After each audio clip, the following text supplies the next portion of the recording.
Olá, pessoal. Bem-vindos ao canal Audiobook Além das Páginas. Continuando com a nossa leitura e audição desse livro Mentes Brilhantes, de Alberto Delissola. Dando prosseguimento à nossa leitura e audição com o capítulo 11, Dinâmicas Exclusivas para Grupos. Novamente, pessoal, eu vou realizar a leitura apenas da introdução do formulário e dos procedimentos, ok? Porque o tempo, os objetivos e o feedback, o formulário de feedback é o mesmo para todas as dinâmicas, ok? Atividades em grupo.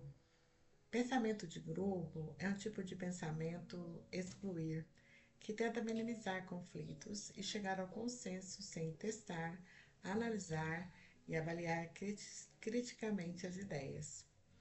Durante o pensamento de grupo, seus membros evitam promover pontos de vista fora do pensamento consensual. Uma variedade de motivos para isso pode existir, tais como o desejo de evitar ser encarado como ridículo ou o desejo de evitar perturbar ou irritar outros membros do grupo. O pensamento de grupo pode fazer com que grupos tomem decisões precipitadas e irracionais, excluir dúvidas individuais que são postas de lado, por medo de perturbar o equilíbrio coletivo. O termo é frequentemente usado em sentido pejorativo. Informações adaptadas da Wikipédia. Desse modo, ao executarmos atividades em grupo, sempre precisamos evitar o pensamento de grupo. Lembra-se do ceticismo ativo? O pensamento em grupo geralmente não segue sua trilha e deve ser combatido. Além da ausência do ceticismo ativo, outra característica do pensamento em grupo é a manutenção da zona de conforto. Zona de conforto. Denominamos zona de conforto um conjunto de contingências ambientais e comportamentos com os quais uma pessoa sente-se confortável, sem criar qualquer tipo de risco. Grosso modo, poderíamos descrever a personalidade de alguém de acordo com o seu alcance. Pessoas bem-sucedidas em quaisquer campos de atuação precisam continuamente sair de sua zona de conforto. Imagine um sujeito que está desempregado e sem perspectivas de mudar essa situação. Ainda que a condição de desemprego seja um tanto quanto prejudicial para a sua vida, deixá-la existe uma enorme quantidade de mudanças. Buscar novas qualificações, estudar para algum concurso público, distribuir currículos por toda a cidade, dentre outras. Assim, para que o sujeito abandone a situação de desempregado, ele precisaria deixar a zona de conforto e ir em direção a novas soluções para o seu problema. Você se lembra da lei da inércia? Segundo ela, um corpo parado tende a ficar parado e um corpo em movimento tende a continuar em movimento. Esta lei pode ser comparada à zona de conforto. Assim como na inércia, uma pessoa que se estabilizou em sua zona de conforto tenderá a permanecer ali, se ao menos colocar um pé para fora dessa situação. Mas como sair dela? Para atingir este objetivo, a pessoa precisa experimentar comportamentos completamente novos e, consequentemente, obter resultados totalmente diferentes dos que vem obtendo. Vamos a um exemplo. Imagine que você está completamente insatisfeito com o seu trabalho. Ainda que o deteste, ele traz uma sensação de segurança que lhe impede de pedir demissão e buscar outro emprego. Assim, a zona de conforto surge como um dos obstáculos para se desenvolver a criatividade de sua equipe. Certamente, alguns de seus companheiros dirão: para que treinar nossa criatividade? Já somos bons o suficiente. Nesse caso, caberá a você esclarecer a importância de abandoná-la e sair em busca de novas possibilidades. Antigamente, em meus workshops, eu costumava dizer a seguinte frase: Se você continuar fazendo aquilo que você sempre tem feito, acabará por conseguir os resultados que você sempre obteve. Com o passar dos anos, percebi que isso não é completamente verdadeiro. Ao repetir as ações passadas, a tendência não é que os resultados deixem de melhorar. Na verdade, eles começam a piorar. Ainda que suas ações permaneçam as mesmas, o ambiente em que você está inserido está em constante mudança. Assim, a tendência é que seus resultados apenas piorem.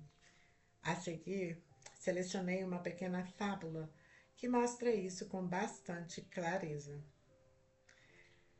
Persistência versus mudanças. Contam que, certa vez, duas moscas caíram num copo de leite. A primeira era forte e valente. Assim, logo ao cair, nadou até a borda do copo. Mas, como a superfície era muito lisa e ela tinha suas asas molhadas, não conseguiu sair. Acreditando que não havia saída, a mosca desanimou, parou de nadar e se debater e afundou. Sua companheira de infortúnio, apesar de não ser tão forte, era tenaz.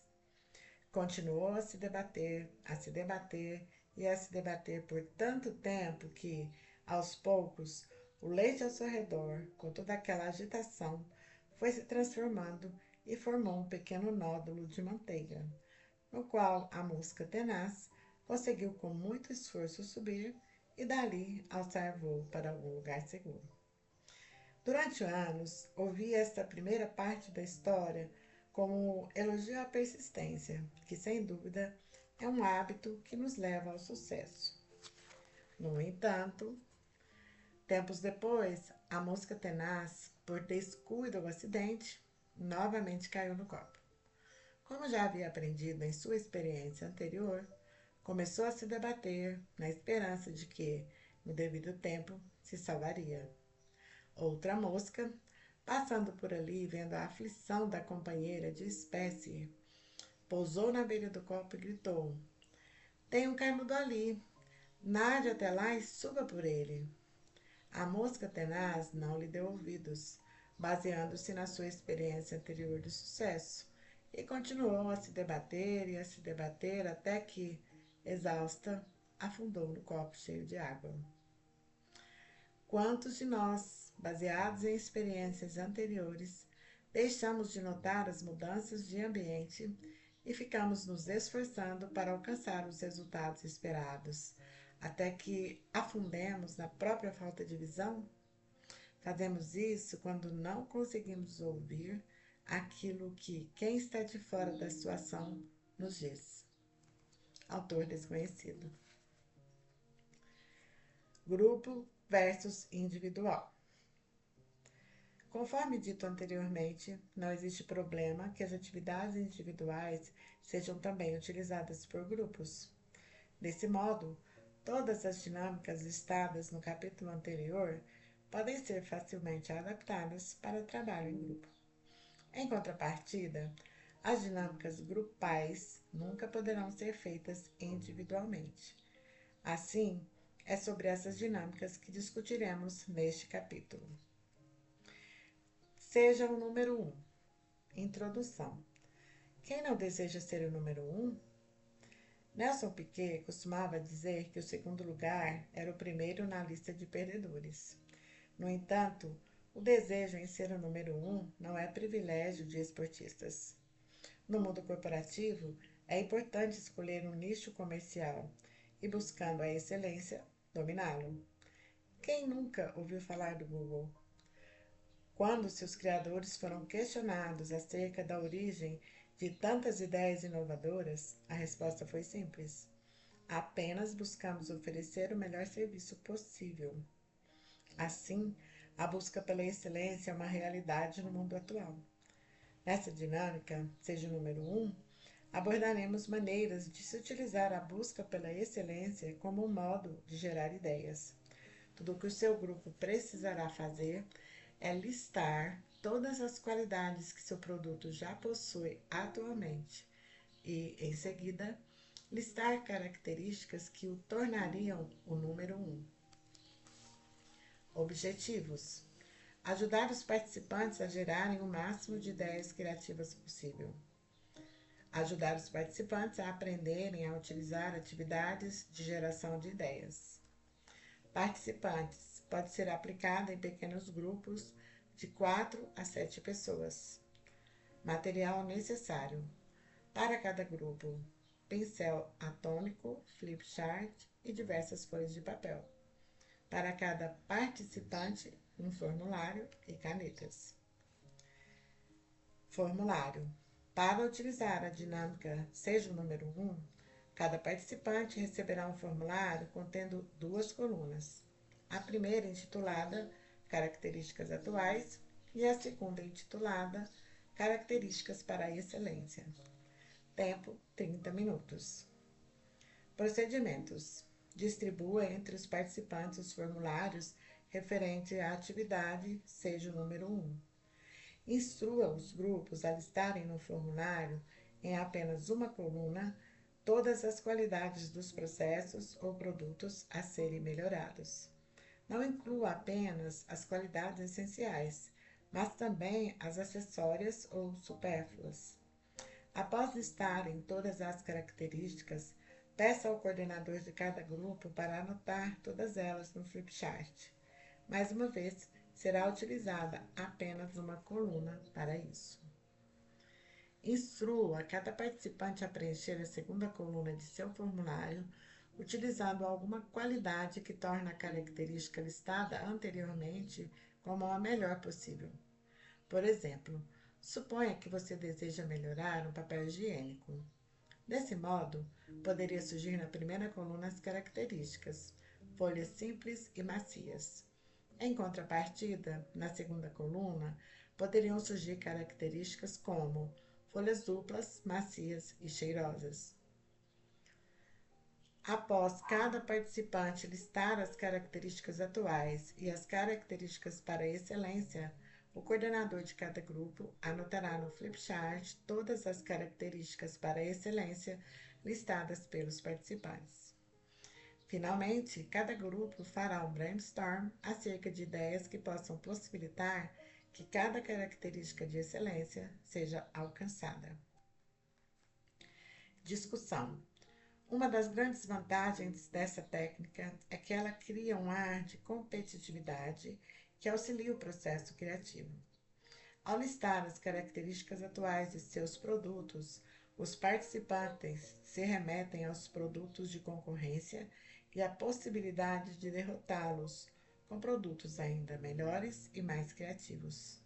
Mais uma vez, não se pode criar o risco de censurar algumas ideias antes do período de avaliação.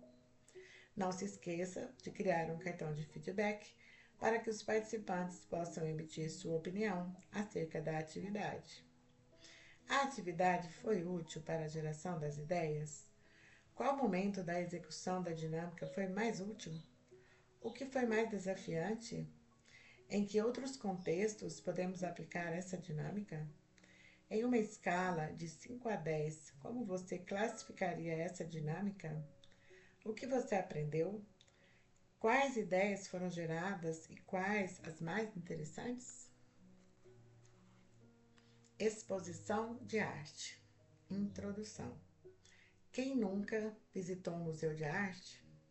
De acordo com o dicionário, podemos compreender a pintura como sendo a representação visual por meio das cores. No entanto, quando se estende o conceito de pintura até o campo da arte, seu significado se expande para muito além disso. Um bom exemplo sobre essa expansão do conceito de pintura é o quadro A Persistência da Memória, 1931, de Salvador Dalí. À primeira vista, esse poderia ser apenas um quadro sobre relógios que derretem. No entanto, na época de seu surgimento, o aquecimento global ainda não estava em voga. Na verdade, a placidez dos relógios dependurados e escorrendo mostra duas preocupações humanas: o tempo e a memória. Isto a salientar que essa é apenas uma análise bem superficial acerca dessa obra. Um olhar mais atento poderia encontrar muitos outros símbolos e emoções evocadas por essa pintura. Desse modo, uma mesma pintura pode despertar as mais diversas reações em cada pessoa: ódio, medo, raiva, alegria. Todos podem ser evocados por uma mesma pintura, desde que observada por pessoas diferentes. Desse modo, por serem riquíssimas fontes de reação nas pessoas, as pinturas também são fontes riquíssimas de estímulos para a criatividade. Assim, grupos de criatividade podem utilizar desses estímulos visuais para gerarem ideias e se divertirem ao mesmo tempo. Formulário. Para essa dinâmica, não serão utilizados formulários. Cada participante receberá seu material, folha de papel, tintas, canetas e lápis, e fará um desenho que represente a solução para o problema. O tempo dessa dinâmica é de 60 minutos. Procedimentos. Diga para cada participante individualmente desenhar uma figura que represente a solução para o problema inicialmente apresentado. Esse desenho pode surgir por associação livre de ideias ou até mesmo pelo uso individual de alguma das técnicas de brainstorm listada anteriormente neste livro. Diga que o desenho pode ser realístico ou abstrato e que o talento artístico não é importante. Nessa dinâmica, o que realmente importa é a impressão que cada desenho causará em cada um dos participantes. Quando todos terminarem seus desenhos, diga para cada um colar o seu no flipchart ou nas paredes da sala. Instrua todos os participantes a caminharem pela sala, examinando cada desenho da mesma maneira como fazem em museus. Quais seriam os significados velados existentes em cada desenho? Peça para cada participante anotar nas folhas de post-it as ideias que as pinturas evocaram, uma ideia por folhinha do bloco. Cada participante colará seus post-it no flipchart de seu grupo.